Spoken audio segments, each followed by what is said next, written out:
welcome to the Omega Files, our first ever episode. I'm here with Doctorwhoman. Hello. And MrWhatsRossable.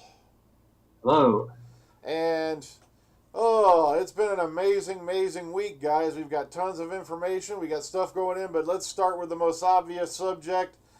We all just got done watching The Cold War, written by Mark Gatiss. And personally, I have got to give this thing, a 9 out of 10. I really loved it. It was well done. And for once, they didn't have to kill the alien menace at the end of the episode. It all pretty much resolved itself peacefully. Let's start with Doctorwhoman. What did you think of The Cold War? I thought it was very good. I thought it was one of the best of Matt Smith's tenure. But I'll have to give it, get ready for this, 7 out of 10. Ooh, that's a little harsh. Well, it's not... Well, what it is, it's good, but it's not as good as Dalek. But I felt that the episode deserved a two-parter. It was just getting juicy, if you know what I mean. And also, as well, the storyline, it reminded me a little bit of what we've seen before, like Alien and Predator. Yeah. But other than that, I thought it was brilliant. Okay, Ross, what did you think of The Cold War?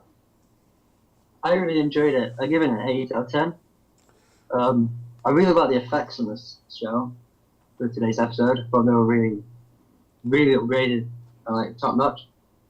There was a slight disappointment out of the show, which is like I expected to see more of the Ice Warrior out of the suit than just the head. But yeah, I really enjoyed it.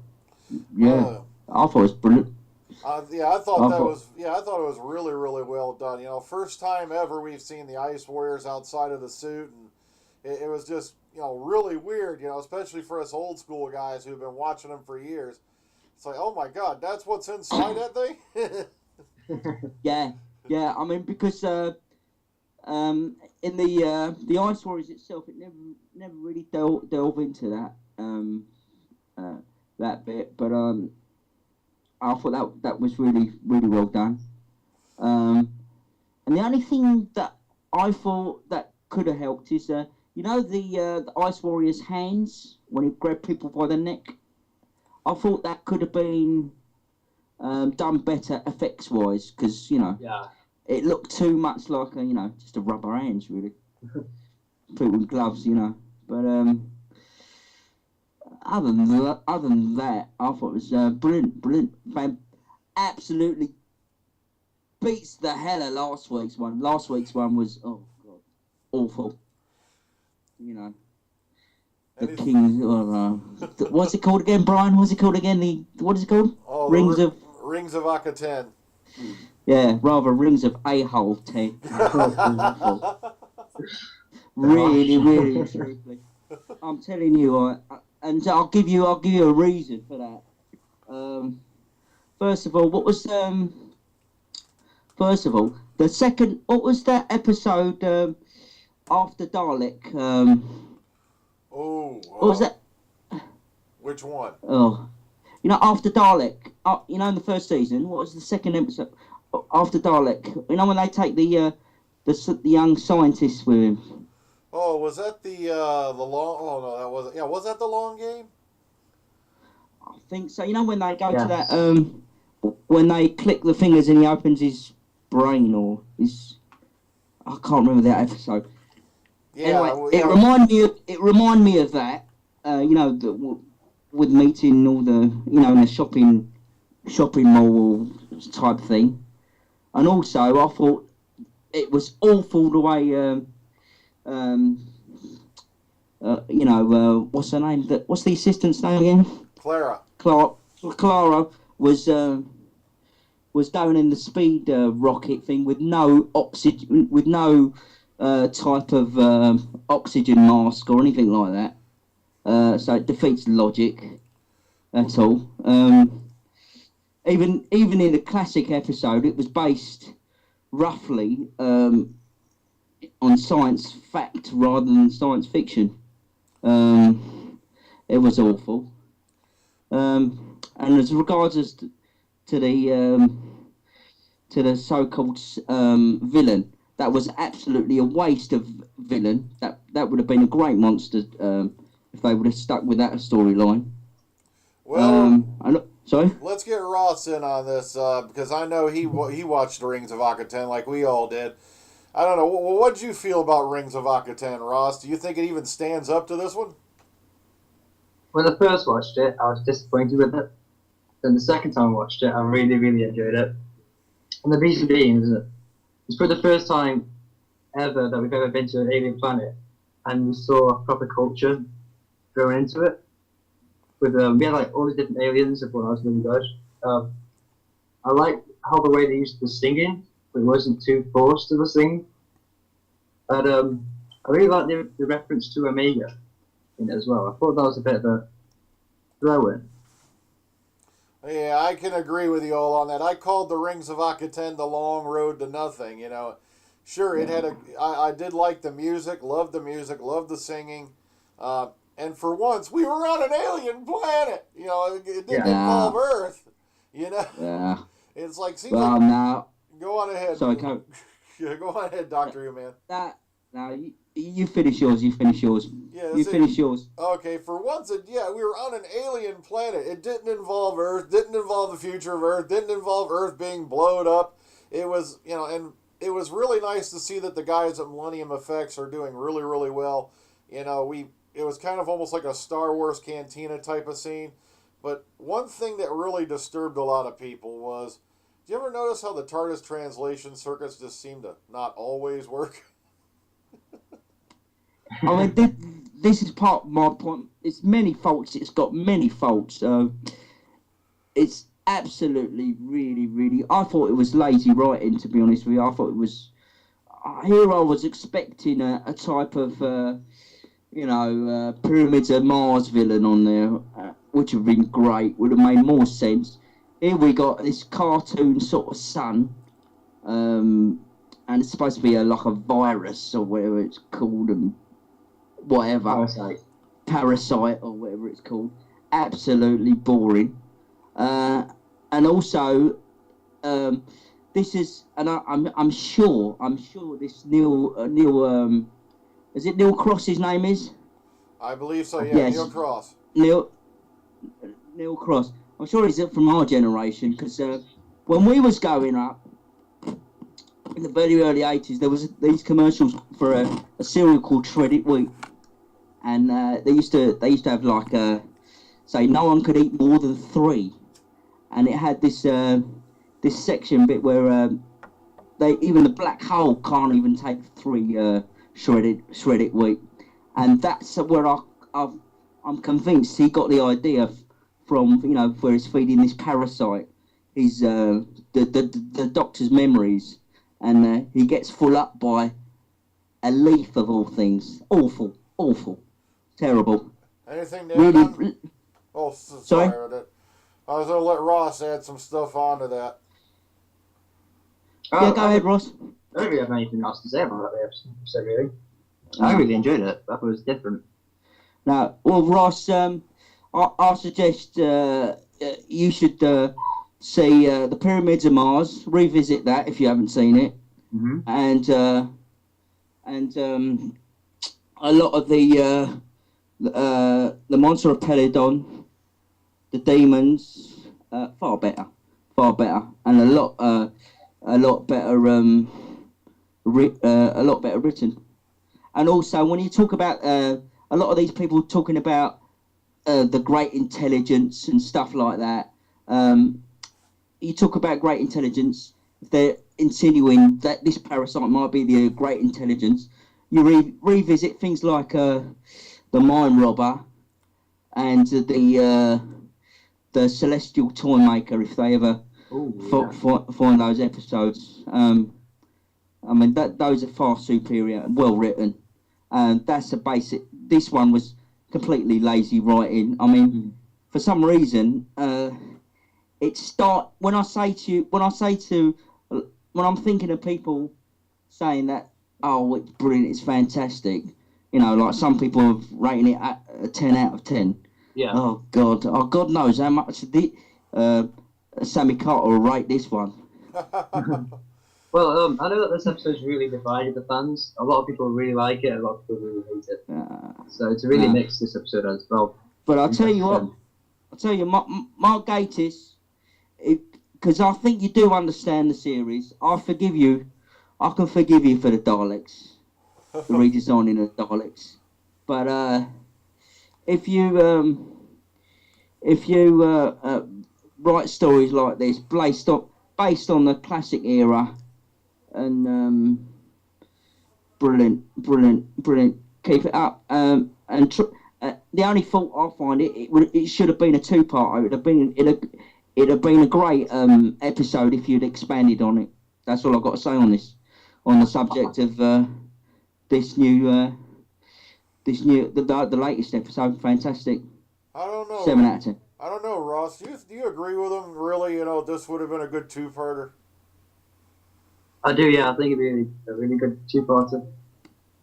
I don't know. To me personally, I thought they did a really good job getting this done and resolved in 45 minutes. Especially the fact that we've been introduced to a little bit more of Marston society. But Doctorwhoman said those two words, lazy writing, and now I've got to bring it up. Let's wind back a little further. Asylum of the Daleks. Now, the reason why I'm bringing this up, they're throwing a Hugo Award at this thing. It's been nominated. And I'm like, I'm infamous. I got bashed to the moon because I came out and said 4 out of 10 on Asylum of the Daleks. To me, it was a classic example of lazy writing because, come on, Parliament of the Daleks, you couldn't come up with something original. And then they erased the Doctor's #1 foe. Now they don't even remember him after 50 years. And I want to get your guys' take on what you felt about it. Okay, which one? Asylum of the Daleks. No, I mean, which one of us do you want to comment first? Oh, let's start with you, Doctorwhoman. Okay. Well, I think you're a little bit harsh on that because you've got to think about it. She only erased the Daleks' minds on the Dalek. Is it prison ships for defunct Daleks that didn't work properly? No. Correct me if I'm wrong. According to what they said, she went into the actual collective hive memory of the Daleks. Right. Okay. Well, if that's the case, then a lot of rubbish. But I think they'll get away around that, and they'll go, Doctor, it's only for those particular Daleks. Don't you think? They'll probably get away around that. So I won't worry about that. But I can understand what you're saying. But I thought it wasn't a bad. I thought it wasn't a bad episode, especially when the bit where she discovered that she's actual Dalek. I thought that bit was good. That was a really good twist. Yeah, that was. I am not a Dalek. I am not. And you can see it. You know what I mean? It was brilliant.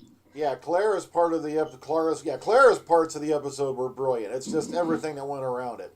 The Daleks never spared defective Daleks before. If you were defective, you were gone. It was based off.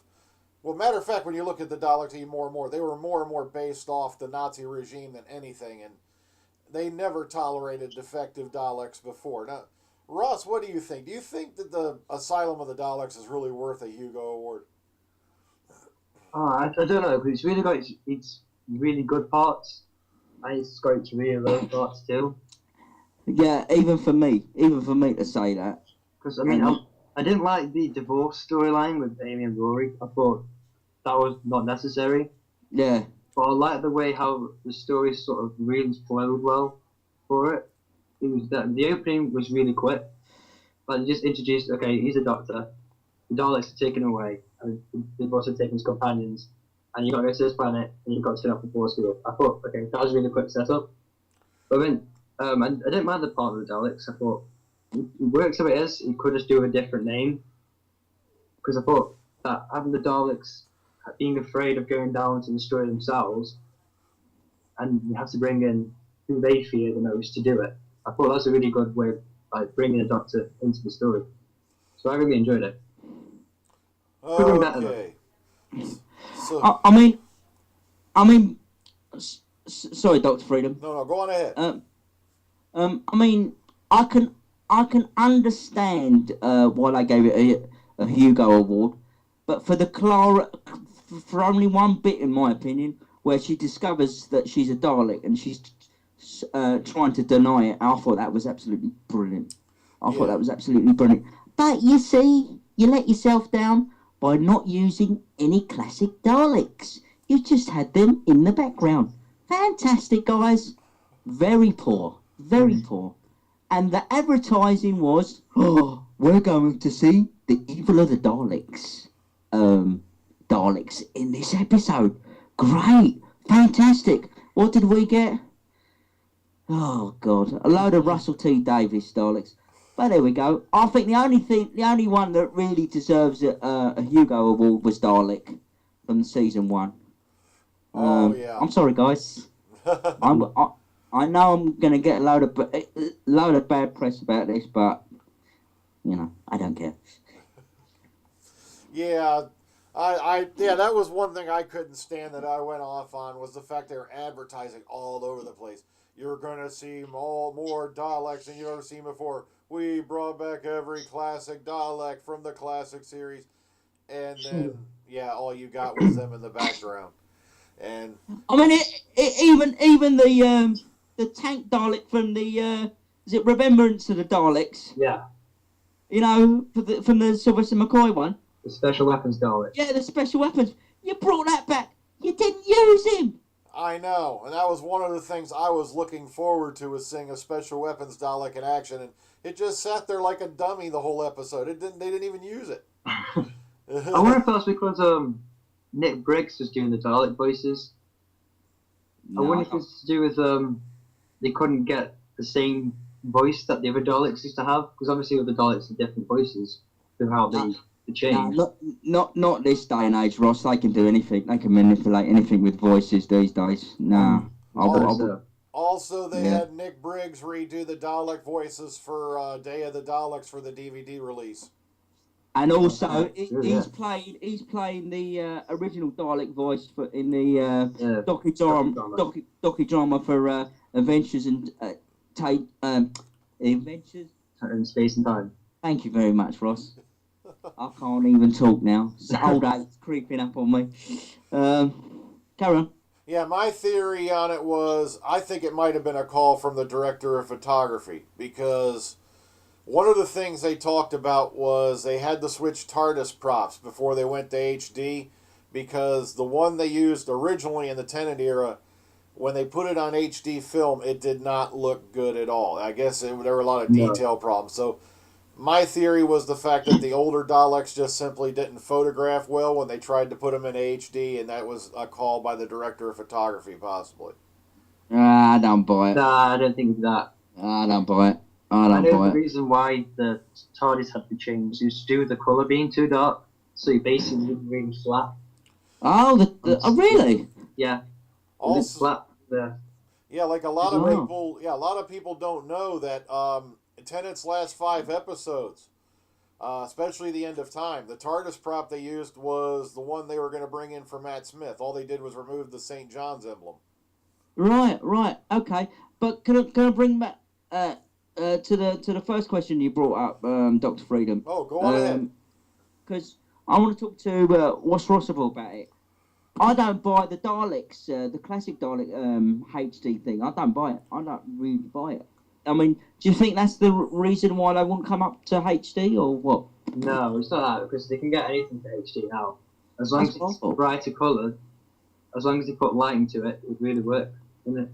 I mean, especially Daleks aren't dark as well. They're quite bright colours, Daleks. Yeah. I mean, the only ones that weren't are Genesis of the Daleks. And they're still quite bright and shiny, so they bring up well. It's just that with the 10th Doctor's TARDIS, it wasn't sharp.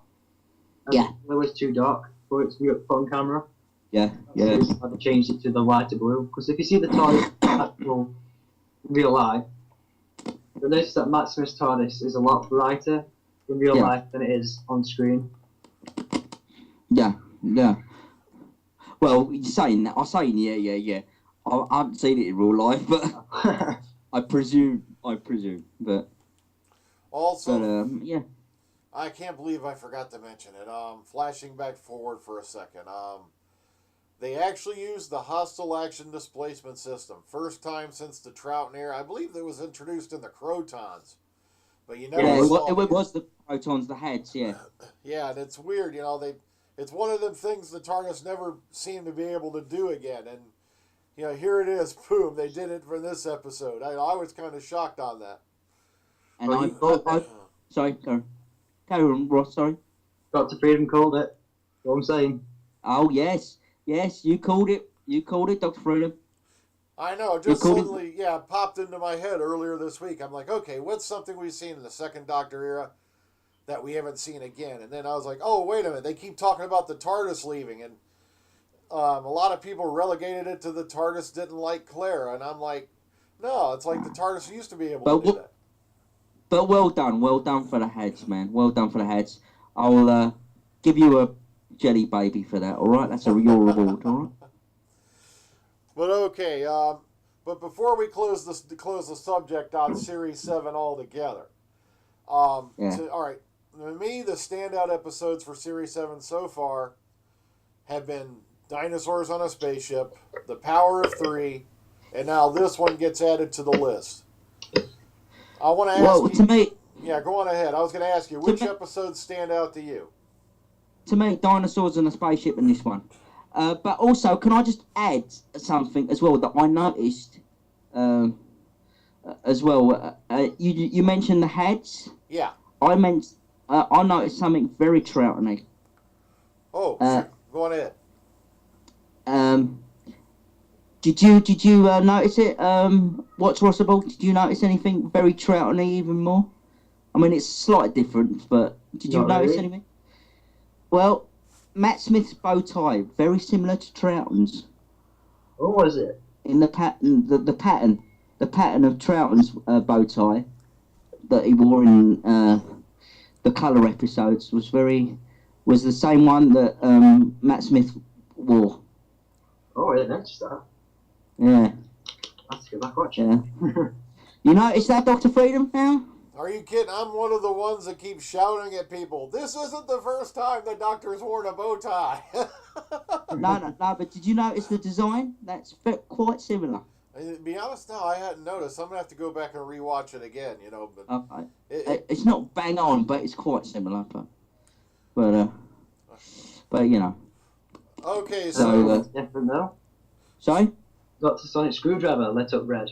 Oh, yeah, the red settings. Red settings. Yeah, that was brought up back in Silence of the Library, Forest of the Dead. Now we've got possibly a glimmer of it. Yeah. And guess what now? They're going to make more money out of it, selling more Sonic Screwdrivers with the bloody red thing when, I just bought one with the old blue one, but there we go. Well, wait till the next episode. No. And the, what's the episode called? Journey to the Centre of the TARDIS. There's another setting on it too. Oh, we're going to see another colour. Oh, and Hyde? Oh. No, and Journey to the Centre of the TARDIS. Oh, okay. Okay. Colour on it.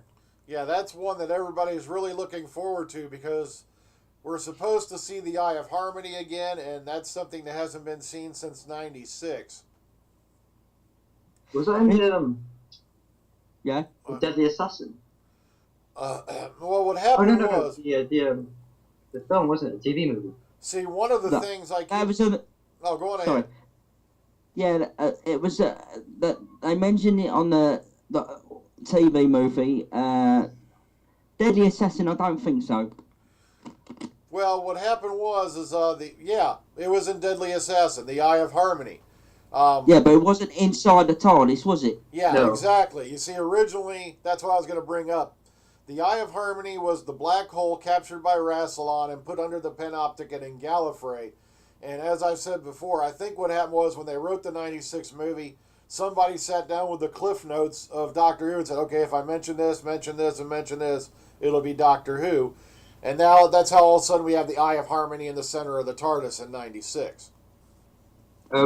I know what that is. It's not the actual Eye of Harmony. It's like a gateway that leads straight to the Eye of Harmony. Every TARDIS has it. Yeah, but the problem is Gallifrey is no longer in existence. Well, it's sealed off by the time lock. Yeah, but the Yeah. black hole still exists. It's not actually all put inside the palladium thing. It still exists as a black hole. Yeah. Oh. All right. You stole my thunder there, but yeah. Okay. Or I even brought up the theory: what if the Doctor took the Eye of Harmony into the TARDIS before the Gallifrey was time locked? Ooh, yeah. That way, the Gallifreyans, or sorry, the Time Lords, didn't even have a way to escape the time lock. That's true, yeah. Unless you use the actual, you could have used the Eye of Harmony to make the time lock. Exactly. So go on ahead, Doctor Who, man. to make the time lock, can you elaborate on that? I don't know, because in Torchwood, Yeah. no, it's actually in Journey's End, I think it was, or Still on Earth. Yeah. And in the Torchwood hub, they used the rift to make the time lock, so the Dalek couldn't get inside. Oh, okay. the time. So maybe yeah. they used the Eye of Harmony to create the time lock on the Time Lords. Right. Okay. Okay. So go on, Dr. Freedom. Say that again. No, I was just agreeing with them. Yeah, they use that in Torchwood segment of Stolen Earth. Heck, why am I blanking out on that title? I always do. The Stolen Earth and Journey's End. Yeah.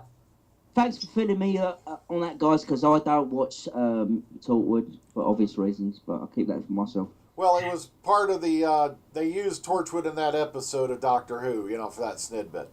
Yeah, I know they do, I know, but I'm saying Torchwood itself as a program, but carry on. Well, not anymore. Yeah. Thanks to Miracle Day, I don't think you're going to see that again anytime soon. I don't know. I reckon it could happen. It could happen because I still believe that he might be the face of Bo. Oh yeah, because he did say it. He did say it. I don't care. What, do you think that he gets beheaded by the Headless Monks? He said they used to call me the face of Bo, didn't they? Yeah. Right. And I've already had to explain to someone that someone actually had this on their page. I won't name who. It was in their YouTube video that Captain Jack was an alien, and I'm like, no, he wasn't. Oh dear. He was from the. Oh my. Yeah, I had to explain. I'm like, he's from the Beauchene Peninsula in the 51st century. No. Well. Never mind. Yeah, never mind. Never mind. But could I just elaborate on that? Sure. With assistance, or like, because I thought when he was saddled with Christopher Eccleston and Billy Piper, that worked quite well. Oh yeah. What do you think? Well, let's ask Ross first. What did you think about that? What do you mean? I didn't kind of understand it now. When they paired up Captain Jack with Chris Eccleston's Doctor and Billy Piper, he seemed to think there was a really nice relationship there. Yeah, I really like that TARDIS crew. I thought it was probably one of the best TARDIS crews they've had. Yeah, I mean, it sort of reminded me with the two Romanas, because they gave the impression that sort of like Captain Jack was the Doctor was a little bit jealous of Captain Jack. He had a better sonic device than he did. He seemed to fly the TARDIS a lot better than the Doctor, and I thought that was quite good. I'll tell you what they reminded me of. You had the Fifth Doctor when he was with, was it Perry? Not Perry. With Nyssa. Was it Nyssa? Yeah, Nyssa or Tegan. Tegan and the other guy. The Adric. Oh, yeah. Turlo. Yeah, it really reminded me of that. Those two. And now they kind of work together. I really like that too. But the only difference was Captain Jack didn't try and kill him. Yeah, Turlo, the red-headed stepchild of the TARDIS cruise. Oh dear. Poor old Master. But it's kind of weird, bringing up Turlo, because now we have this mysterious new companion, Clara, who's appeared in 3 different aspects on the show so far. And now we've got to wonder, could Clara also be a trap for the Doctor? Expecting it. I expect, but I'll tell you what, it's really becoming peculiar to me. Peculiar. Really peculiar. But, it could be a trap. It could be a trap, or it could be another time lady. We never know. You never know. What do you think about that being? I'm getting slightly a bit tired because ever since a new companion come in, they've always been classed as a Time Lord or some aspect of them being Time Lord. Well, can I be honest with you? I am sick to death of companions' life stories being played out. I don't really care. I want a companion story.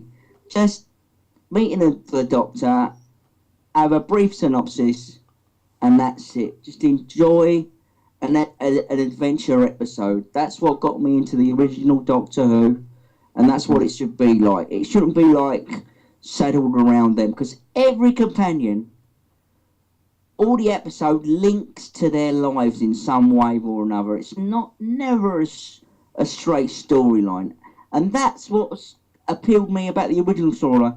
Every storyline was different. You know, Doctor appears in a planet. He has to save it from aliens and things like that, or he has to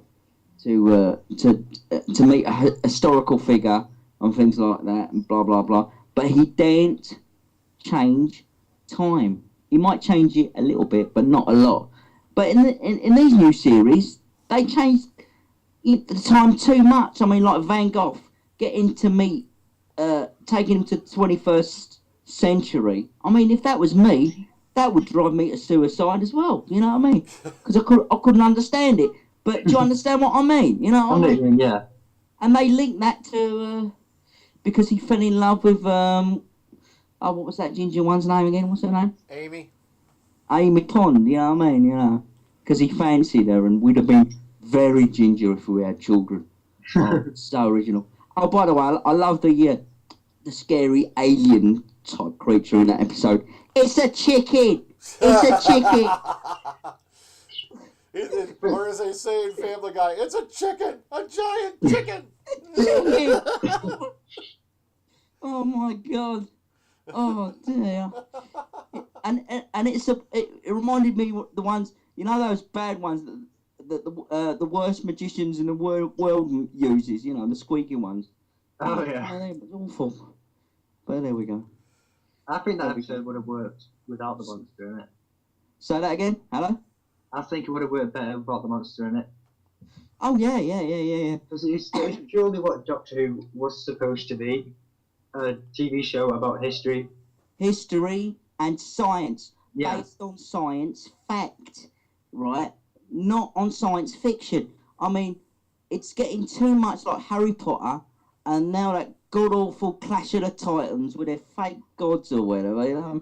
And I'm thinking, where's the loosely based science of it? You know, like Dennis Spooner and that lot. I mean, have they got a scientific advisor in the new series? Does anybody know? Seriously, does anybody know? Have they got a scientific advisor in the new series?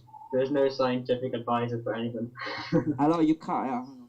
Well, in Planet of the Dead, we had Malcolm, and I was kind of hoping they'd bring him back for the 50th. No, I meant in the production in real life.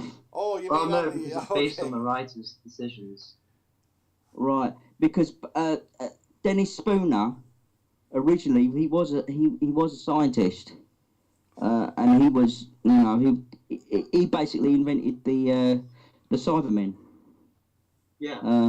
And as well, so anything that could stretch it scientifically, they'd go to him. I did that until he unfortunately killed himself. In 1986, I think. Yeah, but as regards to people that saying I mean, this is the difference between now, that there's no specific scientific advisor in the new production office for the new series of Doctor Who. This is what I mean. I don't mean a fictional one. Yeah, Do you understand what I'm saying, bro? Huh? Sorry? yeah, I understand you perfectly. See, Doctor Who, and I don't know how they classified it over there, but every time you saw it in the paper here, it was listed as science fiction fantasy. And it seems like, yeah, with the new series, they're leaning way more towards the fantasy than they are science fiction. I have to agree with Yeah, that. yeah. But there we go. But that's why I try and lead to the fans. Okay, so we've brought up Clara. Yeah, she's mysterious and all that, but I have to agree with you. Being an old school fan, we were always given the companion, and then the companion was put into different adventures, and then we learned a little bit about the companion, say, through little tidbits here and there, but there was never really any storyline that focused on that, and that's very much an invention of the new series. But I don't know. I think it's what kind of brought the new series back, though, and has held it for the people. Yeah. But don't you see that? To me, it's sort of spoiling a lot of script writing. If you do that, what was wrong with going back and doing what originally inspired you to watch the series? Because when I asked you this before on our first podcast, Dr. Freedom, you said to me that what appealed to you about this show more than any other show was it was different every time you watched it. Exactly. I'm just saying, in general, because to me, I'm still an old schooler, I miss the days when, we landed on a new planet every week. It wasn't always Earth. It wasn't even having anything to do with the human race, and yet the Doctor still stepped in and saved them. Yeah. See, the thing is with the modern series is we've got the BBC has their own sort of line of like writers, like separate script editors. Yeah. That make sure that the show is a drama and nothing else. You can't be like a standard TV show. It has to be a family drama. It can't be anything else more than that. It has to stay in that sort of section. So the producers give out the ideas for the episodes. Then we go to the producers, like the main producers who fund the entire show. They give their notes into the series, and then the writers go and make it that way. I understand what you mean, but it was the same as it was back in the 60s and 70s. Mm. But with a view of while you're watching a fiction program, you are also being educated by it at the same time. Yeah. This is completely fantasy. I can't see a young child now being educated by it. Do you understand what I'm saying? Right? Yeah. Did you get what I mean? There's a lot of people that I know who become scientists, doctors, dentists, purely because they got inspired by the original series back in the 60s. Do you understand what I'm saying? But the educational way can also turn off people too, especially in today's society with like video games distracting people as well. But this is what I mean. It's feeding the disposable society, disposable society that we live in today. Mm. But I think if they revert back to the educational format of it a little bit, it would interest people to get into history. I bet you nowadays there's a lot of young people nowadays didn't know who Van Gogh was. Do you understand what I mean? Yeah. So, but now they do. But I'm sure. But they should do that with more scientific based facts now. Which unfortunately, with the scientific based facts, they're not doing that. Yeah, one thing I brought up with Doctorwhoman not too long ago, and I'd like to see him just do this just once, not maybe as a long drawn out thing in a new series, maybe just 1 or 2 episodes in the near future. When you were back in the Hartnell era, you had episodes mainly where it wasn't a hidden secret alien menace, it wasn't a galactic super force. It wasn't, some kind of rip in the space-time. It was usually just the Doctor and his companions have somehow wound up in a situation where they're leading up to a historical event, and they have to somehow figure out a way not to screw it up. It didn't involve any extragalactic conspiracy or anything like that. And I'd like to see that maybe just once again, Yeah.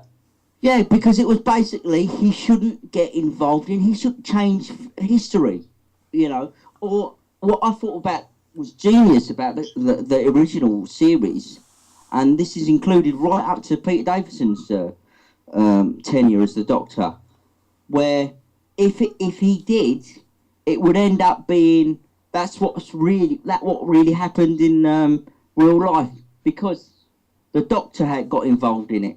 Like, for instance, in Earthshock, the reason why Adric died, right, and killed off the dinosaurs was because it crashed in it, it became the meteorite that killed off the dinosaurs, allegedly. Remember?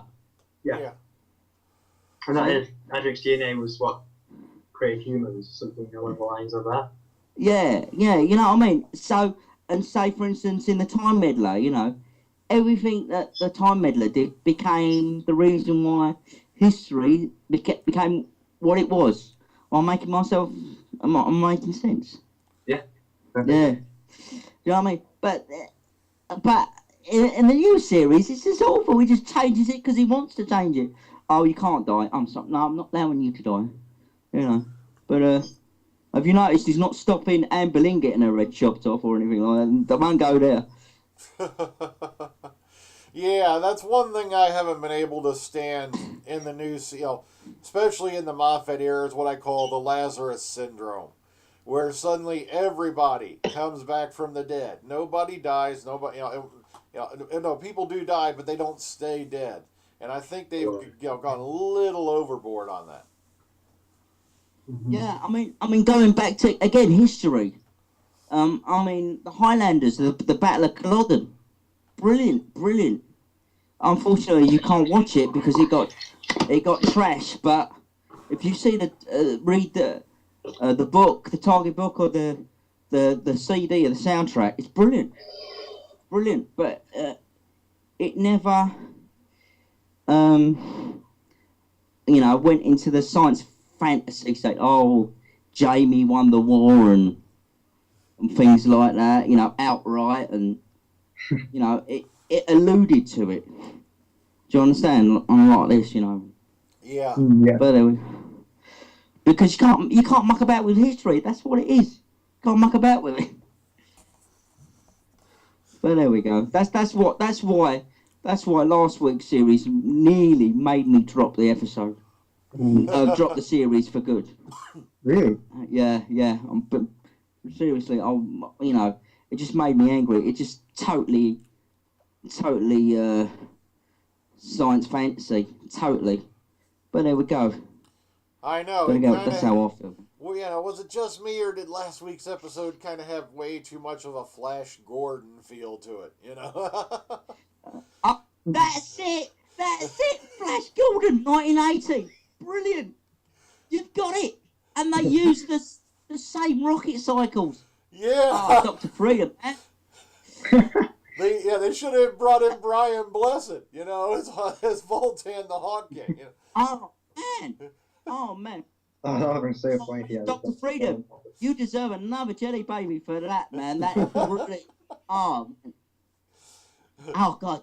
Oh my God. Oh, all they needed to do is that awful Queen soundtrack under it, and it'd been brilliant. Oh no, brilliant. You're on dangerous ground now. I love that soundtrack. Oh my God. Come on. Oh dear. Oh. Hey, it worked for that kind of movie. It did work for that movie. Okay. You're talking about something. We saw it twice in the movie, so I do have a secret love for it. But no one's been able to top that movie yet. That's what's funny about it. Yeah, exactly. But we won't dwell on that. But Okay, so And that was far, far better than the Rings of Archeton, I'll tell you that, the Flash Gordon movie. but one thing we haven't brought up yet was the Bells of St. John. The one that came just before it. What were your thoughts on that one, Doctor Who, man? All right, seen that before. Season 1, seen it before. Oh no, that was Bells of Archeton. What was the Rings of St. John? I can't remember it now. No, the Bells of St. John. The Bells of St. John, I can't remember it now. The introduction episode of Clara. I can't remember the first episode of that now. Doing an insult to the series, you are. Hang on. Hang on. Oh dear. I know. I brought this up. Yeah. The wireless. Yeah, the Wi-Fi. The Wi-Fi. Yeah. Yeah, it wasn't bad. It was good. It was good. Yeah, in a It was way, good. though, didn't it remind... I enjoyed. Oh, sorry. Go on ahead. Yeah, it reminded me a little bit of the David Tennant one where the TV, with the TV where it gets sucked in and people got no faces. What was that episode? Idiots Random. Yeah. Idiots Random. Yeah, I was gonna bring that up to you guys. Didn't that remind you just a little bit too much of the Idiot's Lantern? Yeah, but it was a good episode. I enjoyed it, and I thought, here we go. We're gonna get the same as the first episode of the Matt Smith. Not bad episode, good starter, and then an absolute rubbish episode, which that we got. But it picked itself up with the Ice Warrior one, which I thought was good. And I still think that the Rings of Akatan at the beginning. Why does it echo to me? The Rose episode. Where she saves her dad. Father's Day. Yeah. Why does it echo that? Just reminds me of that. Yeah, I'm glad you brought that up because I have this in my notes. I was going to discuss this. Didn't those scenes, remind you just a bit way too much of how they saved Pete Tyler in Father's Day? No, but yeah. Rubbish. Yeah, it seemed like, even the car looked the same, Yeah. Yeah. It was a different make, wasn't it, though? Well, even so, who cares? Yeah. It's exactly the same, you know what I mean? Well, not exactly. But, he even got poor old Sammy Carter saying it was. Who cares if it was or it wasn't? It's the fact is, it's the same story. So boring. I know. I'm getting tired of the doctor and the little girl motif. Oh my Yeah. god. Yeah, because at the end of the day, after 20 years, they'll probably have him for. But no, I shouldn't say that. Family show. I'm so glad that they didn't actually make the Doctor meet her as such. Like, he wasn't introduced to her as a child. I think it was in the prequel, but he didn't actually know who he was. He did, didn't he?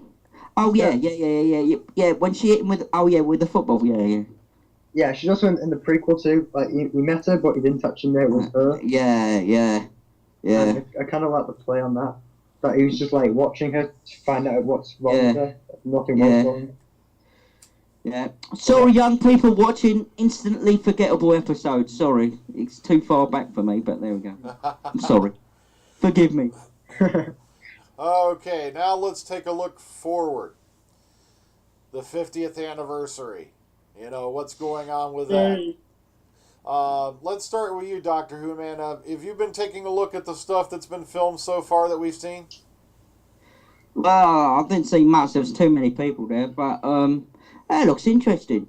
But for God knows why they chose, the Tower of London, of all places. Because it's unit headquarters. Yeah, I know, but they could have mocked that up as a Tower of London or whatever, rather than shooting on it. But well done for doing it, though. Also, we had the shooting in Trafalgar Square, and I thought that was pretty interesting, with Matt Smith. That guy's got to be nuts, hanging off the bottom of the TARDIS like that. Yeah, Trafalgar, yeah. Sorry about that, Dr. Freedom. Well, I had to thank you for that, by the way, get me right on the pronunciation. Yeah, no, congrats. Another jelly base. Anyway, yeah, I thought it was great. But Do you know what? I don't think that's him dangling on that TARDIS. He was. I think that was a stunt man. It must be. Actually, It was. They did it with stunt double first, Yeah. but then Matt Smith wanted to do it, but the health and safety guys were like, "No way, you're getting up there." That's what I thought. They had to strap him to a harness and put the cord through his arms so he could hold on to it. Yeah, yeah. And it was actually him eventually. They got him up there. Yeah, yeah, but well done, because they're very strict on that. They're very strict on that. Not like it used to be in the 60s and 70s, mate, when they had to do the... Could you imagine if, like, Matt Smith fell? Yeah, exactly. That's the end of the 50th. Exactly. Because I was listening to the other podcast, I'm going, guys, that can't be Matt Smith. That must have been done, you know what I mean? But, yeah. No, There's no way. Well, definitely Matt Smith on that. Yeah, I've seen the pictures, but I think, you know, oh dear. But no, it's looking good. Looking very, very, very exciting. Very exciting. Especially with the... Sorry? Oh, no, go on ahead. Especially with the Redgrave being involved, and John Hurt, he's going to be in there. Yep. Oh, yeah. You're very... Oh, yes. Looking forward to that, John Hurt. You know, here's a guy who's been in everything. Alien, V for Vendetta. Heck, I even remember him being in a movie called Jake Speed. This guy just stands out in everything. Yeah, and that awful remake of Brighton Rock, but we won't talk about that. I mean, but the only reason I mentioned that was because that's one of my favourite 1947 gangster movies, which starred a young William Hartnell, but... Or you really want me to drive you nuts, Doctor Who, man? Go on, Dr. Freedom. Ross actually met him. I did, yeah. Yeah, well, yeah, he's brilliant. In February. Yeah, what's he like? He's a brilliant guy. He's really talkative, though. He talks all around. He is very talkative. He's a great guy. Because I met him at a convention, and I actually got done for talking too much to him, but... We wanted him to use him for a film. We was at the Keswick Film Festival. We went down there to meet him, have a guest talk with him.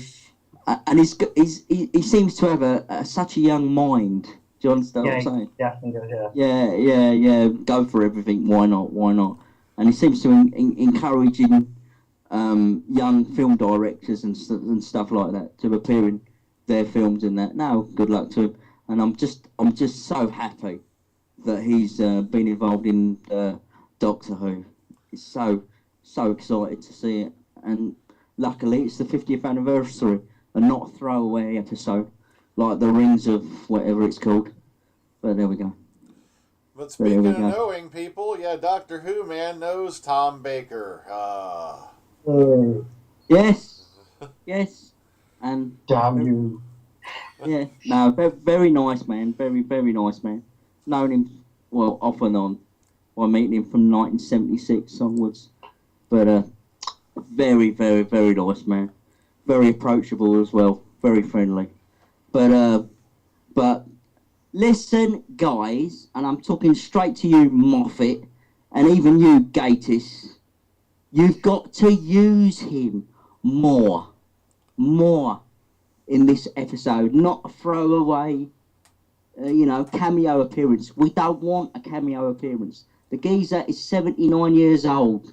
He hasn't got long. Please, use him more for this 50th anniversary. Oh, Brian, I just want to tell you, that script page you sent me? Yeah. That is official. Oh, it is real? It is official, yeah. Okay. All right. What happened was earlier this week, somebody sent me a link on Facebook to a page that appeared to be a leaked page from the 50th anniversary script, and I sent it to Ross saying, him being a filmmaker, say, hey, does this look real to you? And I guess we just got confirmation that script page is. Are we allowed to elaborate on that? What that script page? If you want to, go on ahead. I didn't have much on it, really. It was okay. Sure, go ahead. What was it about? It was towards the end of the episode. Oh, okay. But I don't want to say too much because you will spoil it. Okay, fair enough. Okay, fair enough.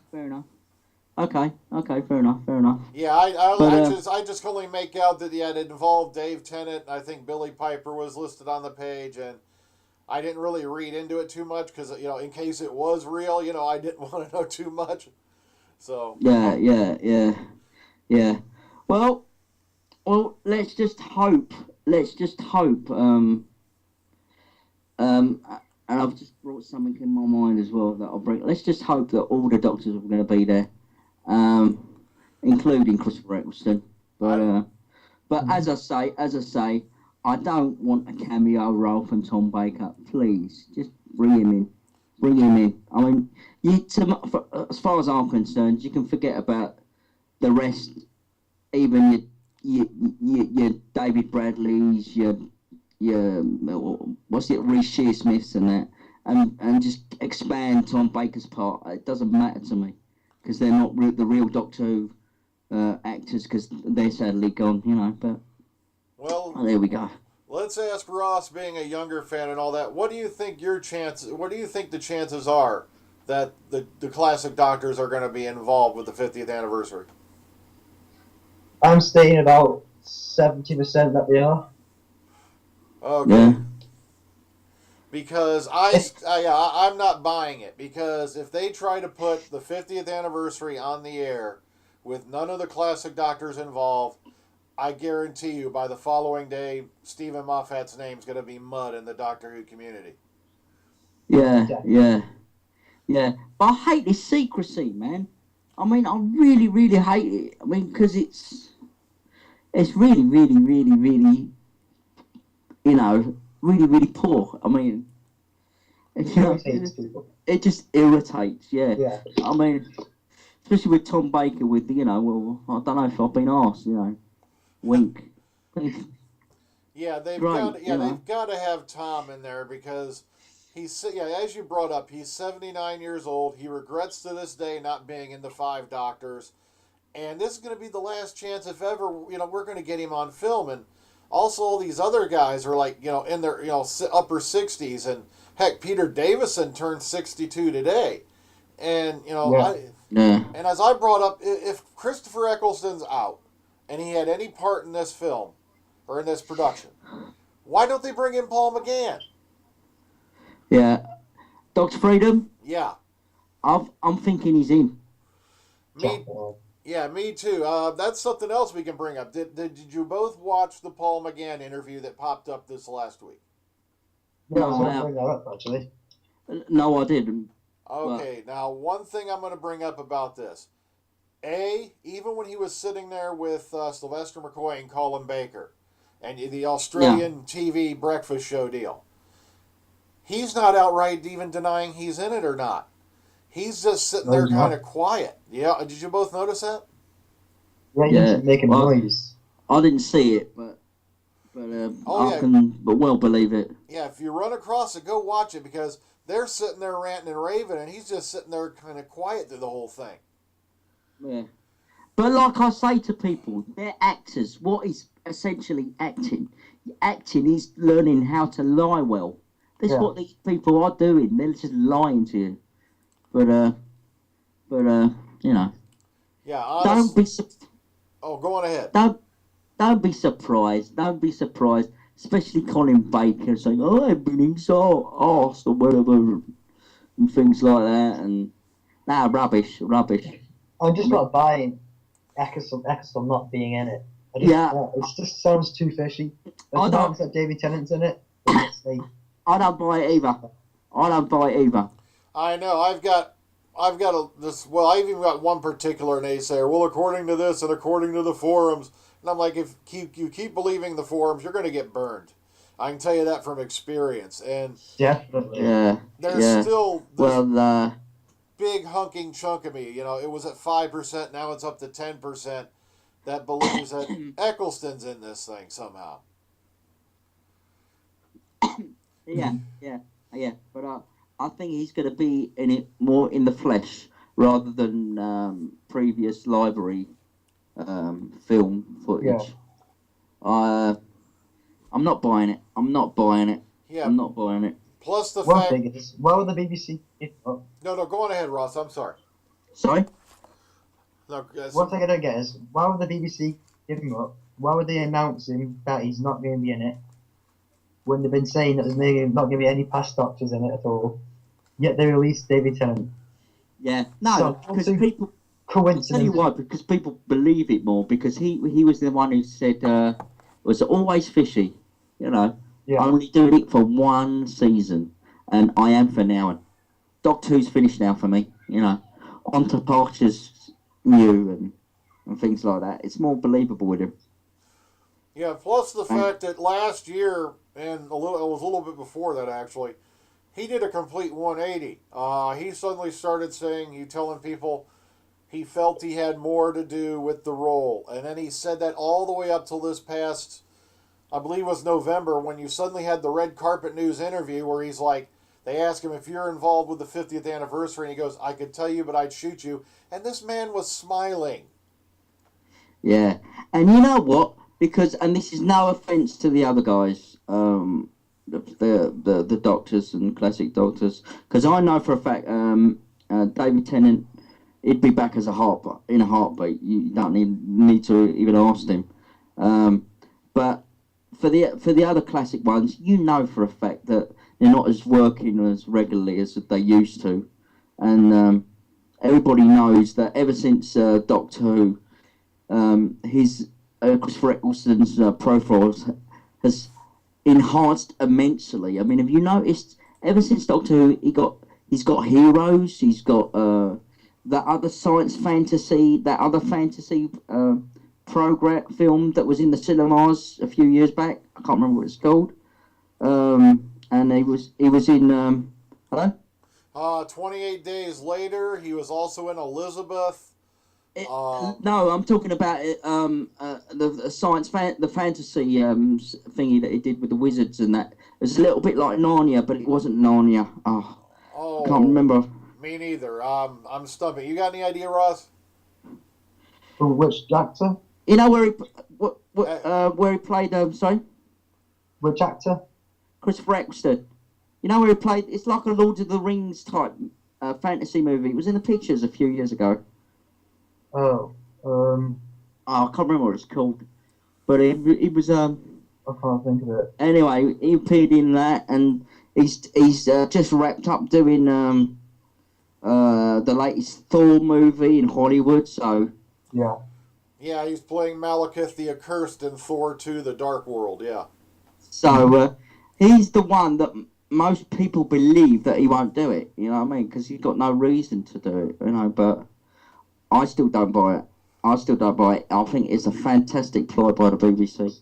Well, that's the same with thing at the moment as well. Sylvester McCoy. I mean, I know he's finished doing The Hobbit, but he's still doing the he's still coming back to do the pickup shots for the final film. He'll do it in a heartbeat. I mean, it's pretty obvious. He plays at the moment as well. Sorry? He's doing plays at the moment. Yeah, no, he'll do it in a heartbeat.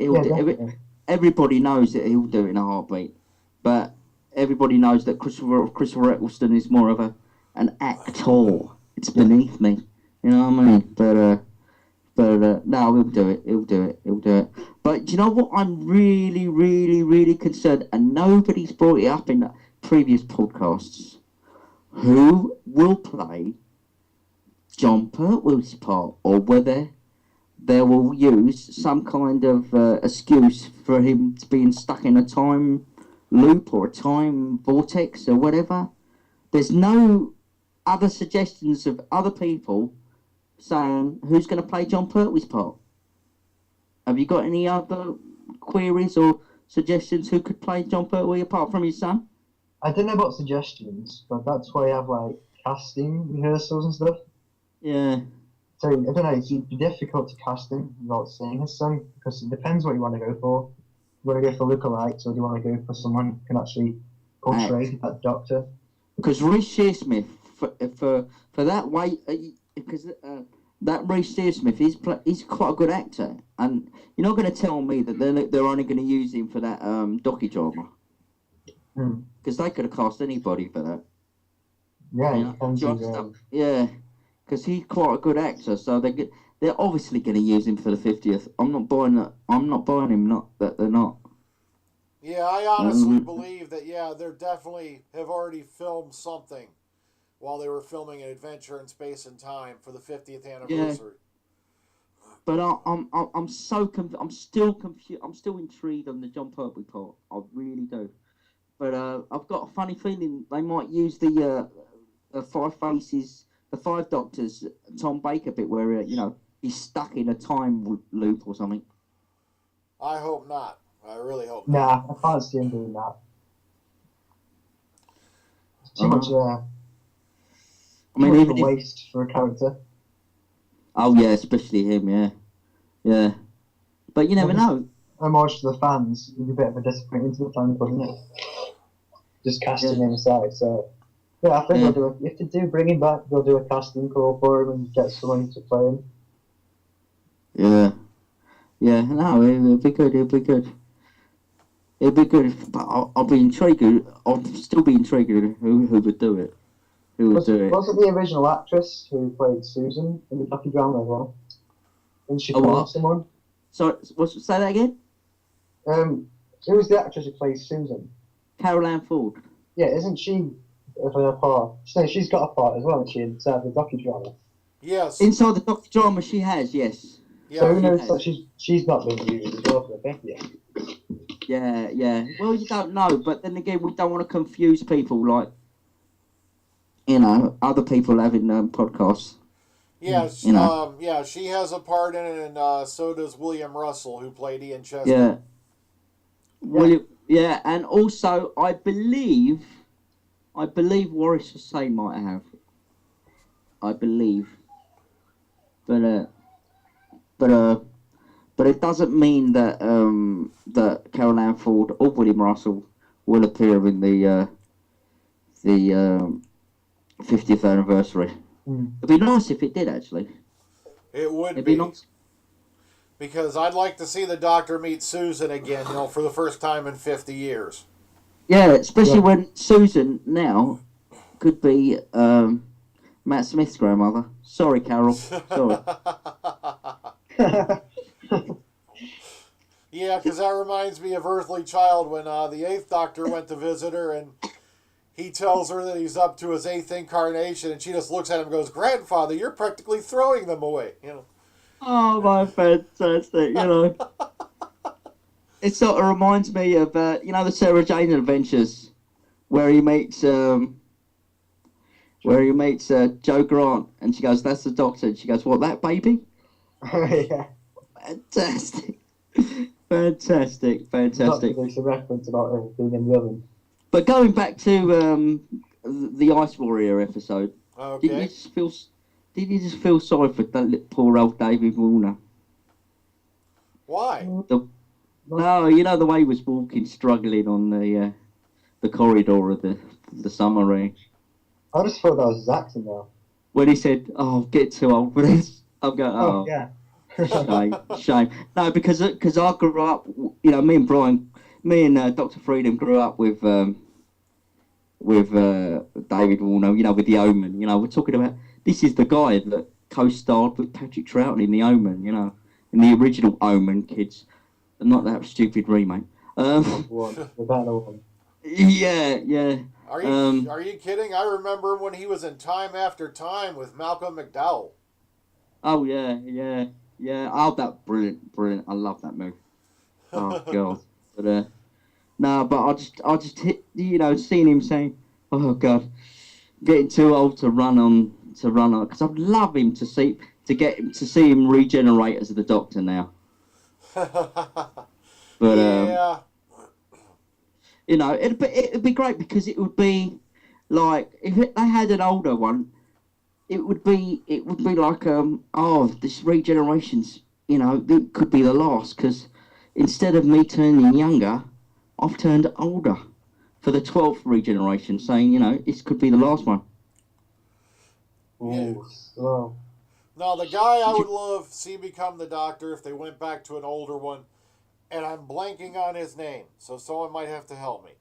He was in Stargate Universe, and he's also playing. All right, if any of you have watched the series Once Upon a Time, he's currently playing Rumpelstiltskin.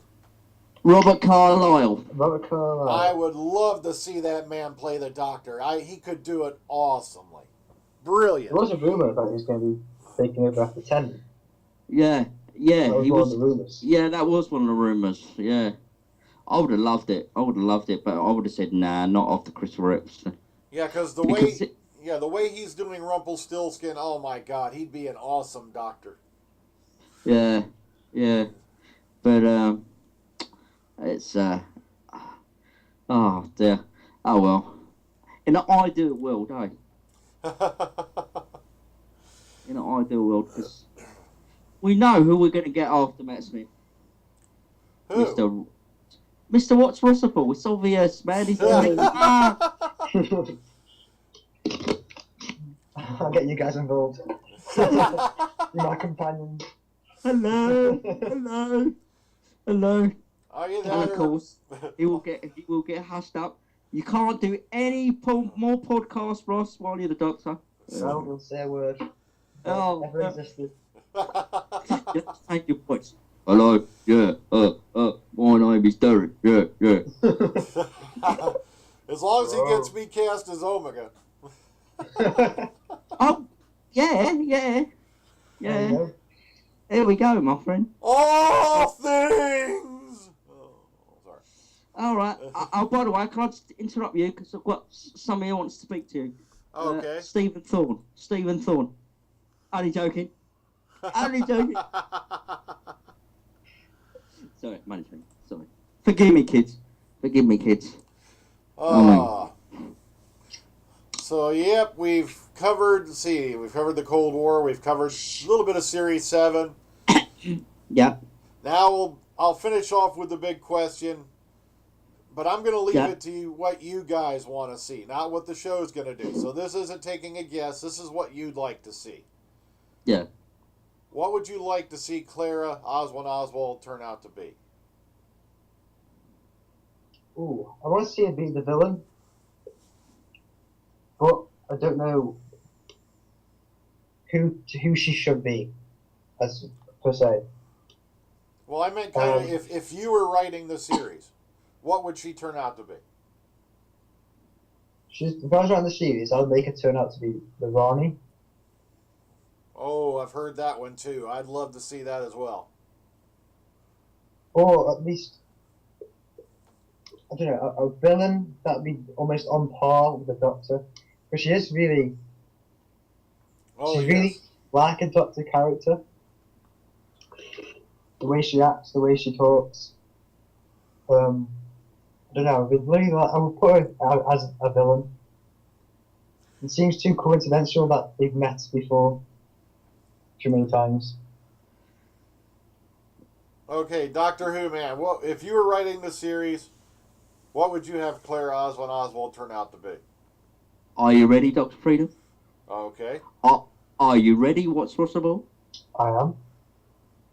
It'd be great if it was Perry's daughter. No. So I'll just tell you why. Could have revenge for abandoning her on that planet. I even brought that up that I'd like to see Adric pop back up. What, as a female? No, as a villain, I mean, in general. Oh, right. Oh, okay. Okay, no, I thought you was linking. Oh, sorry. Don't know where my brain is. But anyway, I'll just add a thought. Anyway, because if you don't mind, Dr. Freedom, just before we go. Oh yeah. Go ahead. Because I've been collecting annuals. These are collections of comic books and put into together as annuals. They were first issued in 1965 till the present day, and I've got the brilliant titles. Some of them have the most funniest titles, but one in particular was on the issue of the 1969-70 annual, the last Patrick Troughton one, and there was a story on there that's called Doctor Who and the Vampire Plants. Fantastic. It was absolutely brilliant. It's about these. He goes and visits the Doctor Zoe and Jamie go and visit this planet on Venus, and he goes and visits this culturalist, and these plants decide to kill people, you know, and walk and things like that. And now I've mentioned it, I'm scared that Stephen Moffat might do it as a bloody thing. So, Not but, much like. oh, yeah, dangerous. oh my God! But I'll tell you what as well. Ross, have you picked up these new comic books for the 50th anniversary called Prisoners of Time? No, because I thought they weren't out yet. Yeah, well, they're not out yet in this country, but I managed to pick them off on eBay quite cheap. The first one is a William Hartnell story, and it involves William Hart, the first Doctor, with Ian Chesterton, Barbara, and Vicky, going to 1868. Okay. Going to visit. I can't remember the scientist. And they go to the science museum, whatever. And first of all, it's these students get they disappear in the underground in the train station, and they disappear by these giant ants, which are the Zarbi. Oh, cool. Yeah, which is brilliant. And then there's a cliffhanger, and then my favourite one is the second one with Patrick Troughton and Zoe and Jamie, where they appear in this the shopping mall, and in this particular shopping mall, they sell all different sizes and colours of police boxes throughout the ages, which is quite funny. And it turns out to be a section of this shopping mall, so they decide to go around, and these slave traders just spot Jamie. They want to buy him, you know, because he's from the distant past, you know, he's very valuable. And the second Doctor goes, "Oh, I'm afraid my friend's not for sale." Anyway, they decide to kidnap him anyway. So anyway, they end up going on this spaceship to find him, and anyway, Zoe and Jamie discover an ice warrior, two ice warriors asleep in this prison cell in this slave ship.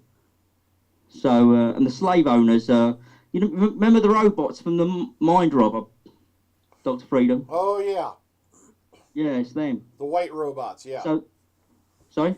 I believe those were the white robots from the Land of Fiction. Yeah, it's those, yeah.